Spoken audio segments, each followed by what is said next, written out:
So I'm driving to work this morning and a question pops into my head. That is, what should come after President Trump? Now, I'm hopeful, a week away from the election, well, now under a week, that he'll have another 4 years.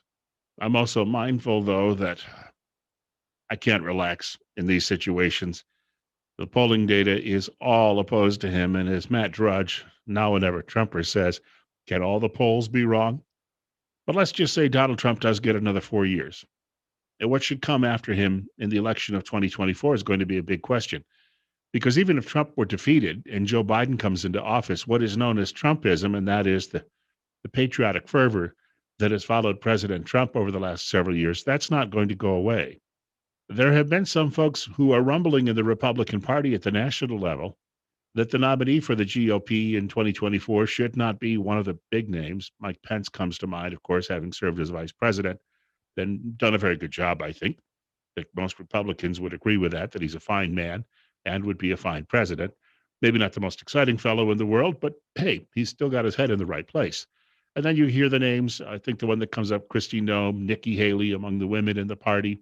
Uh, they would both likely have some great ideas. Not quite so sure that I trust Nikki Haley much more than I could throw her, but still, there are some other options available.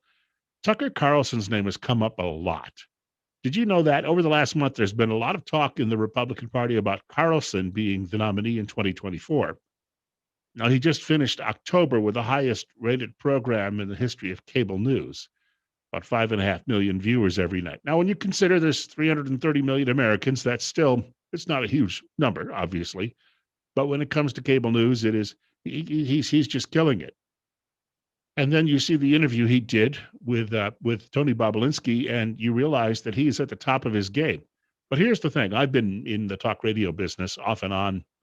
Well, my first talk show gig was in the mid '90s, maybe 1994 or so, and I was doing weekends at WSYR Radio in Syracuse, New York. My first full time radio talk show, and I was in and out of news and in and out of television, back to radio. My first full time radio talk show was mornings at WFBL in Syracuse, New York, and then I've since bounced to Delaware and now to Idaho. And a lot of people over the years have said to me, "How come you don't run for public office?" Well, number one, I'd need to shave. that'd be a big key. Number two, I need to learn to read a prompter. That was a problem when I was anchoring in television because I have a lazy eye, and one eye would be on the prompter and the other would be going like this. But seriously, a lot of people in the media business think that we know better than those folks in politics. Yeah, a lot of times we do, but that does not mean that we would be good political leaders or good people in elective office. Rush Limbaugh has often said this. He does what he does very well, but it's a little bit of a conceit to think that you could be doing something else. I was approached by a group of people, some men from a neighboring county, about 2 years ago, asking me if I would run for state legislature. And frankly, I couldn't afford the pay cut. And I would have had to walk away from the job as soon as I announced. But I have a name I'd like to throw out because I don't think it's going to be Carlson. If anybody in media, yes, he could probably do it. But Alan West, I hope he's not going to be a forgotten name come 2024. Colonel West, still very active in Republican Party politics, and he is the chairman of the Texas Republican Party. This is a guy who was nearly killed a few months ago in a motorcycle accident, but as a sign of his toughness, he managed to bounce back, skin grafts and some surgeries, and his bones put back in place. And within a few weeks, he was out running again every morning because he wants to stay in shape. That is a tough old bird. And he is obviously a flag-waving American patriot. He understands the uses of the military. I think he would be judicious if it ever came to using it.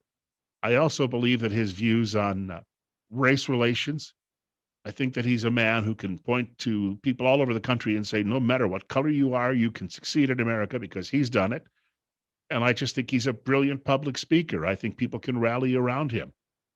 There's my guy in 2024, and that is Colonel West. And we're going to need someone who can step in and lead this country, whether it be as a successor to President Trump 4 years from now, or whether it be someone to come in and pick up the pieces after 4 disastrous years of the socialists. So my money right now is on Colonel West. And I would hope that the rest of you would keep an open mind about this too as well and get behind the man. I'm going to be doing that considerably over the next few years. Not that I've ever had a chance to say to him, hey, do you want to do it? But I think he wouldn't have any problem filling that role. He already looks the part.